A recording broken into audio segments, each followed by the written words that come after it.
पारस देश भी हिंदुस्तान और चीन के समान था और कई नरेश उसके अधीन थे। वहाँ का राजा महाप्रतापी और बड़ा तेजस्वी था और न्यायप्रिय होने के कारण प्रजा को प्रिय था। उस बादशाह के दो बेटे थे जिनमें बड़े लड़के का नाम शहरयार और छोटे लड़के का नाम शाहजमा था। दोनों राजकुमार गुणवान, वीर धीर और शीलवान थे। जब बादशाह का देहांत हुआ तो शहजादा शहरयार गद्दी पर बैठा और उसने अपने छोटे भाई को, जो उसे बहुत मानता था, तातार देश का राज्य, सेना और खजाना दिया। शाहजमा अपने बड़े भाई की आज्ञा में तत्पर हुआ और देश के प्रबंध के लिए समरकंद को, जो संसार के सभी शहरों से उत्तम और बड़ा था, अपनी राजधानी बनाकर आराम से रहने लगा। जब उन दोनों को अलग हुए 10 वर्ष हो गए तो बड़े ने चाहा कि किसी को भेजकर उसे अपने पास बुलाए। उसने अपने मंत्री को उसे बुलाने की आज्ञा दी और मंत्री यह आज्ञा पाकर बड़ी धूमधाम से विदा हुआ। जब वह समरकंद शहर के समीप पहुंचा तो शाहजमा ये समाचार सुनकर उसकी अगवानी को सेना लेकर अपनी राजधानी से रवाना हुआ और शहर के बाहर पहुंचकर मंत्री से मिला। वह उसे देखकर प्रसन्न हुआ। शाहजमा अपने भाई शहरयार का कुशलक्षेम पूछने लगा। मंत्री ने शाहजमा को दंडवत कर उसके भाई का हाल कहा। वह मंत्री बादशाह शहरयार का परम आज्ञा पालक था और उससे प्रेम करता था। शाहजमा ने उससे कहा कि भाई, मेरे अग्रज ने तुम्हें मुझे लेने को भेजा, इस बात से मुझको अत्यंत हर्ष हुआ। उनकी आज्ञा मेरे शिरोधार्य है। अगर भगवान ने चाहा तो 10 दिन में यात्रा की तैयारी करके और शासन में अपना प्रतिनिधि नियुक्त कर तुम्हारे साथ चलूंगा। तुम्हारे और तुम्हारी सेना के लिए खाने पीने का प्रबंध सब यही हो जाएगा। अतएव तुम इसी स्थान पर ठहरो। अतएव उसी स्थान पर खाने पीने आदि की व्यवस्था कर दी गई और वे वहां रहे। इस अवसर पर बादशाह ने यात्रा की तैयारियां की और अपनी जगह अपने विश्वास पात्र मंत्री को नियुक्त किया। एक दिन सायं अपनी बेगम से, जो उसे अति प्रिय थी, विदा ली और अपने सेवकों और मुसाहिबों को लेकर समरकंद से चला और अपने खेमे में पहुंचकर मंत्री के साथ बातचीत करने लगा। आधी रात होने पर उसकी इच्छा हुई कि एक बार बेगम से फिर मिल आऊं। वो सबसे छुपकर अकेला ही महल में पहुंचा। बेगम को उसके आने का संदेह तक न था। वह अपने एक तुच्छ और कुरूप सेवक के साथ सो रही थी। शाहजमा सोच कर आया था कि बेगम उसे देखकर अति प्रसन्न होगी। उसे दूसरे मर्द के साथ सोते देखकर एक क्षण के लिए उसे काट मार गया। कुछ संभलने पर सोचने लगा कि कहीं मुझे दृष्टि भ्रम तो नहीं हो गया। लेकिन भली भांति देखने पर भी जब वही बात पाई तो सोचने लगा, ये कैसा अनर्थ है कि मैं अभी समरकंद नगर की रक्षा भित्ति से बाहर भी नहीं निकला और ऐसा कर्म होने लगा। वह क्रोधाग्नि में जलने लगा और उसने तलवार निकालकर ऐसे हाथ मारे कि दोनों के सिर कटकर पलंग के नीचे आ गए। इसके बाद दोनों शवों को पिछवाड़े की खिड़की से नीचे गड्ढे में फेंककर वह अपने खेमे में वापस आ गया। उसने किसी से रात की बात न बताई। दूसरे दिन प्रातः ही सेना चल पड़ी। उसके साथ के और सब लोग तो हंसी खुशी रास्ता काट रहे थे, किंतु शाहजमा अपनी बेगम के पाप कर्म को याद करके दुखी रहता था और दिनों दिन उसका मुंह पीला पड़ता जाता था। उसकी सारी यात्रा इसी कष्ट में बीती। जब वह हिंदुस्तान की राजधानी के समीप पहुंचा और शहरयार ने ये सुना तो वह अपने सारे दरबारियों को लेकर शाहजमा की अभ्यर्थना के लिए आया। जब दोनों एक दूसरे के पास पहुंचे तो अपने अपने घोड़े से उतर कर गले मिले और कुछ देर तक एक दूसरे की कुशलक्षेम पूछकर बड़े समारोह पूर्वक रवाना हुए। शहरयार ने शाहजमा को उस महल में ठहराया जो उसके लिए पहले से सजाया गया था और जहां से उद्यान दिखाई देता था। वह महल बड़ा और राजाओं के स्वागत योग्य था। फिर शहरयार ने अपने भाई से स्नान करने को कहा। शाहजमा ने स्नान करके नए कपड़े पहने और दोनों भाई महल के मंच पर बैठकर देर तक वार्तालाप करते रहे। सारे दरबारी दोनों बादशाहों के सामने अपने अपने उपयुक्त स्थान पर खड़े रहे। भोजनोपरांत भी दोनों बादशाह देर तक बातें करते रहे। जब रात बहुत बीत गई तो शहरयार अपने भाई को आतिथ्य गृह में छोड़कर अपने महल को चला गया। शाहजमा फिर शोकाकुल होकर अपने पलंग पर आंसू बहाता हुआ लौटता रहा।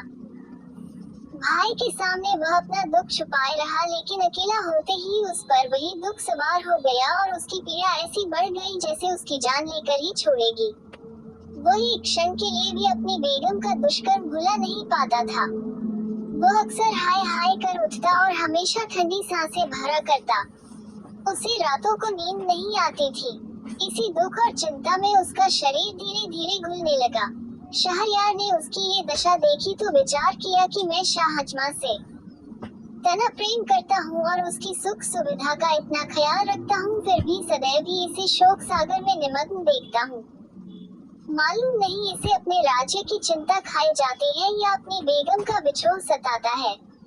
मैंने इसे यहाँ बुलाकर बेकार ही इसे शोक संताप में डाल दिया। अब उचित होगा कि इसे समझा बुझाकर और उत्तमोत्तम भेंट वस्तुएं देकर समरकंद वापस भेज दूं ताकि इसका दुख दूर हो सके। ये सोचकर उसने हिंदुस्तान देश की बहुमूल्य वस्तुएं थालों में लगाकर शाहजमा के पास भेजी और उसका जी बहलाने के लिए तरह तरह के खेल तमाशे करवाए, लेकिन शाहजमा की उदासी कम नहीं हुई बल्कि बढ़ती ही गई। फिर शहरयार ने अपने दरबारियों से कहा कि सुना है यहाँ से 2 दिनों की राह के बाद एक घना जंगल है और वहाँ अच्छा शिकार मिलता है, इसलिए मैं वहाँ शिकार खेलने जाना चाहता हूँ। तुम लोग भी तैयार होकर मेरे साथ चलो और शाहजमा से भी चलने को कहो, क्योंकि शिकार में उसका जी लगेगा और उसका चित्त प्रसन्न होगा। शाहजमा ने निवेदन किया कि मेरी तबीयत ठीक नहीं है, इस कारण मुझे शिकार पर जाने से माफ करें। शहरयार ने कहा, अच्छी बात है, अगर तुम्हारा यही रहने को जी चाहता है तो रहो, लेकिन मैं तैयारी कर चुका हूँ, मेरे अपने भृत्यों के साथ शिकार के लिए जाता हूँ। शहरयार के जाने के बाद शाहजमा ने अपने निवास स्थान के द्वार अंदर से बंद कर लिए और एक खिड़की पर जा बैठा। वहाँ से शाही महल का उद्यान दिखाई देता था। शाहजमा सुवासित पुष्पों और पक्षियों के कलरव से अपना जी बहलाने लगा, लेकिन मकान और बाग की शोभा से जी बहलाने पर भी उसे अपनी पत्नी के दुराचार की कचोट बनी रहती। जब संध्या हुई तो शाहजमा ने देखा कि राजमहल का एक चोर दरवाजा खुला और उसमें से शहरयार की बेगम 20 अन्य स्त्रियों के साथ निकली। वे सब उत्तम वस्त्रों और अलंकारों से शोभित थी और इस विश्वास के साथ कि सब लोग शिकार पर चले गए हैं, बाग में आ गई। शाहजमा खिड़की में छुपकर बैठ गया और देखने लगा कि वे क्या करती हैं। दासियों ने उन लबादों को उतार डाला जो पहनकर वे महल से निकली थी। अब उनकी सूरत स्पष्ट दिखाई देने लगी। शाहजमा को ये देखकर आश्चर्य हुआ कि जिन 20 को उसने स्त्री समझा था उनमें से 10 हबशी मर्द थे। उन 10 ने अपनी अपनी पसंद की दासी का हाथ पकड़ लिया। सिर्फ बेगम बगैर मर्द की रह गई। फिर बेगम ने आवाज दी, मसूद, मसूद। इस पर एक हृष्ट पुष्ट हबशी युवक जो उसकी आज्ञा की प्रतीक्षा में था एक वृक्ष से उतरकर बेगम की ओर दौड़ा और उसका हाथ पकड़ लिया। उन 11 हबशियों ने 10 दासियों और बेगम के साथ क्या किया उसका वर्णन मैं लज्जावश नहीं कर सकूंगा। इसी भांति वे आधी रात तक बाग में विहार करते रहे। फिर बाग के हौज में नहाकर बेगम और उसके साथ आए 20 मर्द औरतों ने अपने कपड़े पहने और जिस चोर दरवाजे से आए थे उसी से महल में चले गए और मसूद भी बाग की दीवार फांदकर बाहर चला गया। ये कांड देखकर शाहजमा को घोर आश्चर्य हुआ। उसने सोचा कि मैं तो दुखी हूँगी, मेरा बड़ा भाई मुझसे भी अधिक दुखी है। यद्यपि वह अत्यंत शक्तिशाली और वैभवशाली है, तथापि इस दुष्कर्म को रोकने में असमर्थ है। फिर मैं इतना शोक क्यों करूं? जब मुझे मालूम हो गया कि यह नीच कर्म संसार में अक्सर ही होता है तो मैं बेकार ही स्वयं को शोक सागर में डुबोए दे रहा हूँ। ये सोचकर उसने सारी चिंता छोड़ दी और साधारण रूप से रहने लगा। पहले उसकी भूख मिट गई थी, अब वह जाग गई और वह नाना प्रकार के स्वादिष्ट व्यंजन मंगाकर खाने लगा और संगीत नृत्य आदि का आनंद लेने लगा। जब शहरयार शिकार से लौटा तो शाहजमा ने बड़ी प्रसन्नता पूर्वक उसका स्वागत किया। शहरयार ने उसे शिकार किए हुए बहुत से जानवर दिखाए और कहा कि बड़े खेद की बात है कि तुम शिकार पर नहीं गए, वहाँ बड़े आनंद की जगह है। शाहजमा बादशाह की हर बात का हंसी खुशी उत्तर देता था।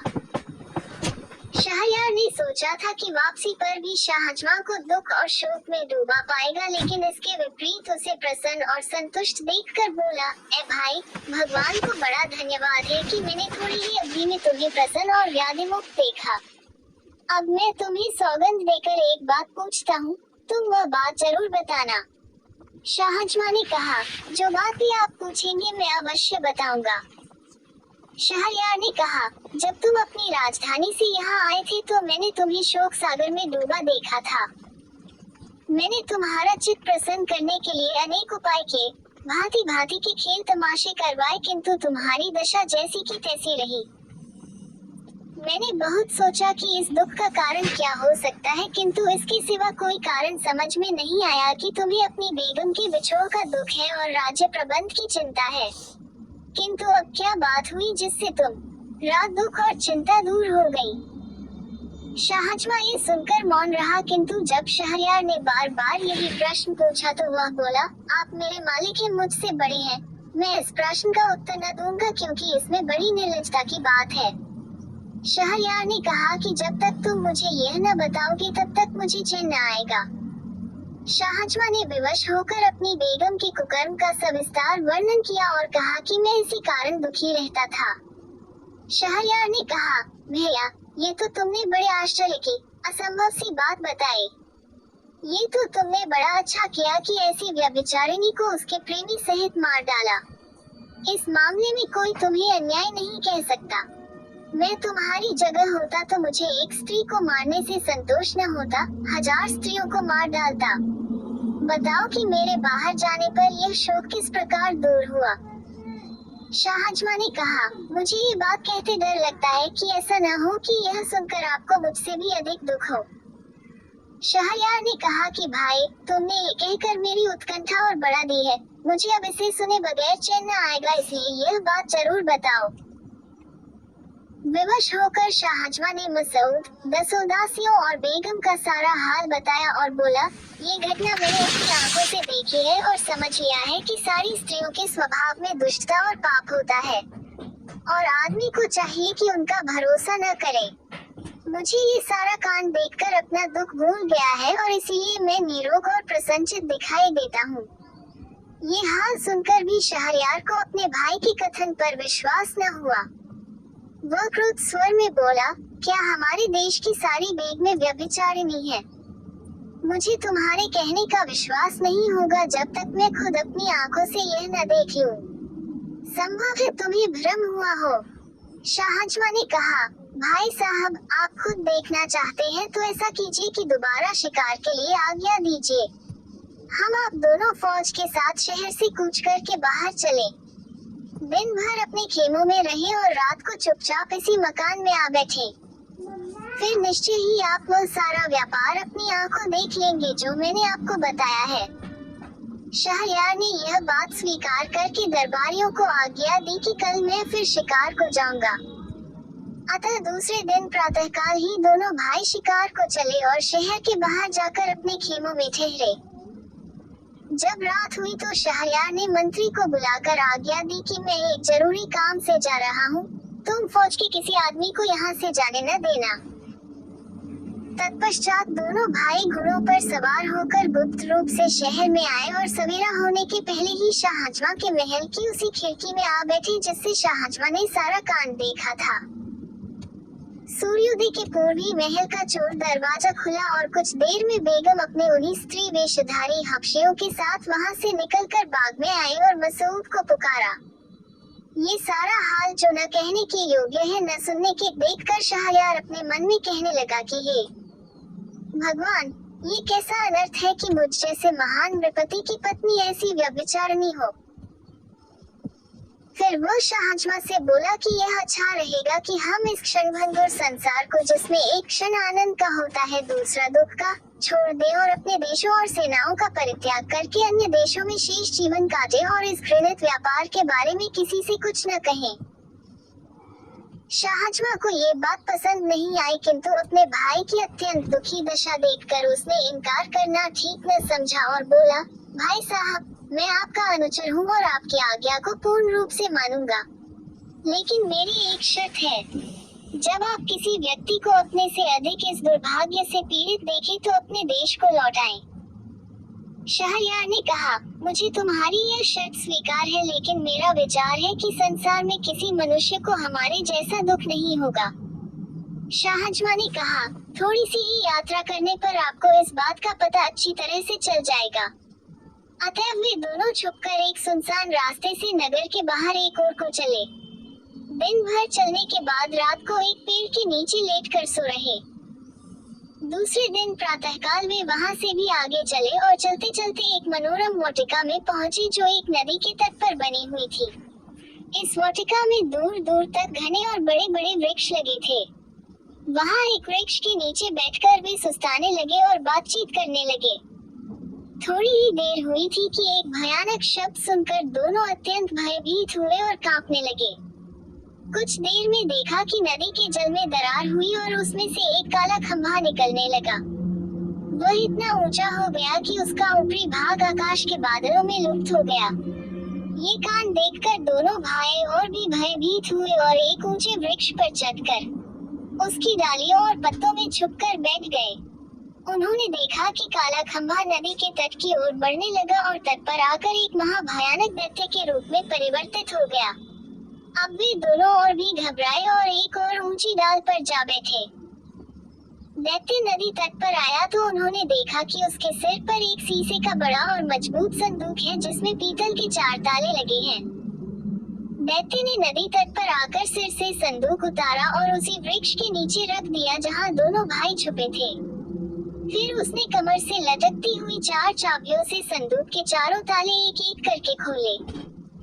संदूक खोला तो उसमें से एक अति सुंदर स्त्री निकली जो उत्तमोत्तम वस्त्राभूषणों से अलंकृत थी। दैत्य ने स्त्री को प्रेम दृष्टि से देखा और कहा, प्रिय, तू सुंदरता में अनुपम है। बहुत दिन हो गए जब मैं तुझे तेरे विवाह की रात को उड़ा लाया था। इस सारे काल में तू बड़ी निष्कलंक और मेरे प्रति वफादार रही है। मुझे इस समय बड़ी नींद आ रही है, इसलिए तेरे निकट सोना चाहता हूँ। ये कहकर वह महाभयानक आकृति वाला दैत्य उस स्त्री की जंघा पर सिर रख कर सो रहा। उसका शरीर इतना विशाल था कि उसके पांव नदी के जल को छू रहे थे। सोते समय उसकी सांस का स्वर ऐसा हो रहा था जैसे बादल गरज रहे हों। सारा वातावरण उस ध्वनि से कंपायमान हो रहा था। एक बार संयोग से जब स्त्री ने ऊपर की ओर देखा तो उसे पत्तियों में छुपे हुए दोनों भाई दिखाई दिए। उसने दोनों को नीचे उतरने का संकेत किया। उसके उद्देश्य को समझकर दोनों का भय और बढ़ा। दोनों ने इशारे ही से उससे विनती की कि हमें पेड़ ही पर छुपा रहने दो। स्त्री ने धीरे से दैत्य का सिर अपनी गोद से उतारकर पृथ्वी पर रख दिया और उठकर उनको धैर्य देते हुए बोली कि कोई भय की बात नहीं है, तुम नीचे उतर आओ और मेरे समीप बैठो। उसने ये भी धमकी दी कि अगर न आओगी तो मैं दैत्य को जगह दूंगी और वह तुम दोनों को समाप्त कर देगा। ये सुनकर वे बहुत डरे और चुपचाप नीचे उतर आए। वह स्त्री मुस्कुराती हुई दोनों का हाथ पकड़कर एक वृक्ष के नीचे ले गई और उनसे अपने साथ संभोग करने को कहा। पहले तो उन दोनों ने इनकार किया, किंतु फिर उसकी धमकी से डरकर वह जैसा चाहती थी उसके साथ कर दिया। इसके बाद स्त्री ने उनसे उनकी एक एक अंगूठी मांग ली। फिर उसने एक छोटी सी संदूकची निकाली और उनसे पूछा कि जानते हो इसमें क्या है और किस लिए है। उन्होंने कहा, हमें नहीं मालूम, तुम बताओ इसमें क्या है। उस सुंदरी ने कहा, इसमें उन लोगों की निशानियां हैं जो तुम्हारी तरह मुझसे संबंध कर चुके हैं। ये 98 अंगूठियां थी और तुम्हारी 2 मिलने से 100 हो गई। इस दैत्य की इतनी कड़ी निगरानी के बाद भी मैंने 100 बार ऐसी मनमानी की है। ये दुराचारी दैत्य मुझ पर इतना आसक्त है कि क्षण भर के लिए भी मुझे अपने से अलग नहीं करता और बड़ी देखभाल के साथ मुझे इस शीशे के संदूक में छुपाकर समुद्र की तलहटी में रखता है। लेकिन उसकी सारी चालाकी और रक्षा प्रबंध पर भी मैं जो चाहती हूँ वह करती हूँ और इस बेचारे का सारा प्रबंध बेकार हो जाता है। अब मेरे हाल से तुम समझ लो कि स्त्री जब कामासक्त होती है तो कोई भी उसे दुष्कर्म से रोक नहीं सकता। इसके पश्चात वह उनकी अंगूठियां लेकर अपनी जगह आई।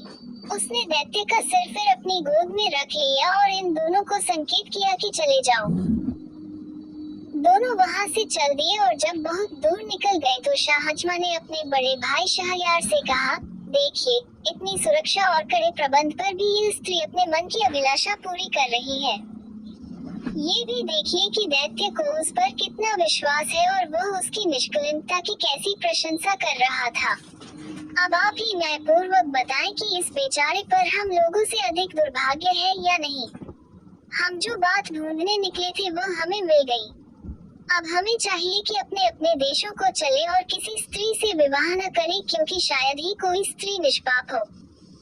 चुनांचे शहरयार ने अपने छोटे भाई के कहने के अनुसार ही काम किया और वहां से दोनों शहरयार की राजधानी को चले। 3 रातों बाद वे अपनी सेनाओं में पहुंचे। शहरयार ने आगे शिकार पर न जाना चाहा और राजधानी को वापस आ गया। महल में जाकर उसने मंत्री को आज्ञा दी कि वह बेगम को ले जाकर मृत्युदंड दे। मंत्री ने बादशाह की आज्ञानुसार ऐसा ही किया। फिर शहरयार ने 10 व्यभिचारिणी दासियों को अपने हाथ से मार डाला। इसके बाद शहरयार ने सोचा कि कोई ऐसा उपाय करूं कि विवाह के बाद मेरी बेगम कुकर्म का अवसर ही ना पा सके। अतः उसने निश्चय किया कि रात को विवाह करूं और सवेरे ही बेगम को मरवा दूं। तत्पश्चात उसने अपने भाई शाहजमा को विदा किया। वह शहरयार की दी हुई अमूल्य भेंटों को लेकर अपनी सेना के साथ समरकंद चला गया। शाहजमा के जाने का बाद अपने प्रधानमंत्री को आज्ञा दी कि वह विवाह हेतु किसी सामंत की बेटी को लाए। प्रधानमंत्री ने एक अमीर की बेटी ला खड़ी की। शहरयार ने उससे विवाह किया और रात भर उसके साथ बिताकर सुबह मंत्री को आज्ञा दी कि इसे ले जाकर मार डालो और रात के लिए फिर किसी सरदार की सुंदरी बेटी मेरे विवाहार्थ ले आना। मंत्री ने उस बेगम को मार डाला और शाम को एक और अमीर की बेटी ले आया और दूसरे दिन उसे भी ले जाकर मार डाला। इसी प्रकार शहरयार ने सैकड़ों अमीरों सरदारों की बेटियों से विवाह किया और दूसरी सुबह उन्हें मरवा डाला। अब सामान्य नागरिकों की बारी आई। साथ ही इस जघन्य अन्याय की बात सब जगह फैल गई। सारे नगर में शोक, संताप और रोदन की आवाजें उठने लगी। कहीं पिता अपनी पुत्री को मृत्यु पर 8-8 आंसू रोता था, कहीं लड़की की माता पछाड़ी खाती थी। जो कन्याएं अभी तक बच रही थी उनके माता पिता और सगे संबंधी अत्यंत दुखी रहते थे। कई लोग अपनी बेटियों को लेकर देश छोड़ गए और अन्य देशों में जा बसे। वहाँ के मंत्री की 2 कुंवारी बेटियां थीं। बड़ी का नाम शहरजाद और छोटी का नाम दुनियाजाद था। शहरजाद अपनी बहन और सहेलियों से अधिक तीक्ष्ण बुद्धि थी। वह जो बात भी सुनती या किसी पुस्तक में देखती उसे कभी नहीं भूलती थी। वार्तालाप के गुण में भी प्रवीण थी। उसे बहुत प्राचीन मनीषियों की आख्यायिकाएं और कविताएं जुबानी याद थी और स्वयं गद्य पद्य रचना में निपुण थी। इन सारे गुणों के अतिरिक्त उसमें अद्वितीय सौंदर्य भी था। एक दिन उसने पिता से कहा कि मैं आपसे कुछ कहना चाहती हूँ, लेकिन आपको मेरी बात माननी होगी। मंत्री ने कहा, यदि तेरी बात मानने योग्य होगी तो मैं अवश्य मानूंगा।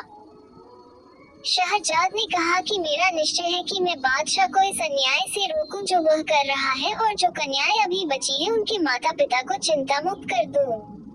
मंत्री ने कहा, बेटी, तुम ये हत्याकांड किस प्रकार रोक सकती हो?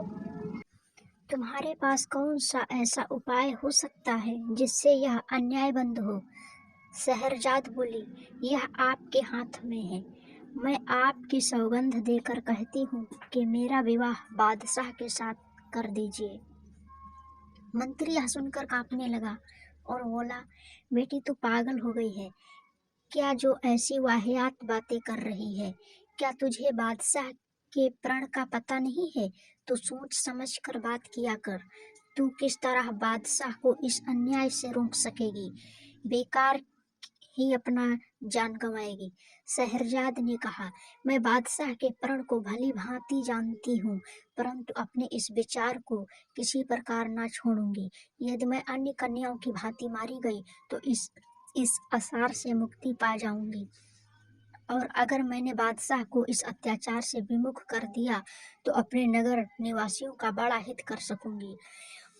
मंत्री ने कहा, मैं किसी प्रकार तेरी यह इच्छा स्वीकार नहीं कर सकता। मैं तुझे जानते बूझते ऐसी विकट परिस्थिति में कैसे डाल सकता हूँ? अजीब सी बात है कि तुझसे कहती कि मेरी मौत का सामान कर दो। कौन सा पिता ऐसा होगा जो अपनी प्यारी संतान के लिए ऐसा करने का सोच भी सकेगा? तुझे चाहे अपने प्राण प्यारे ना हो, लेकिन मुझसे यह नहीं हो सकता। तेरे खून से हाथ रंगूं। शहरजाद फिर भी अपनी जिद पर अड़ी रही और विवाह की प्रार्थी रही।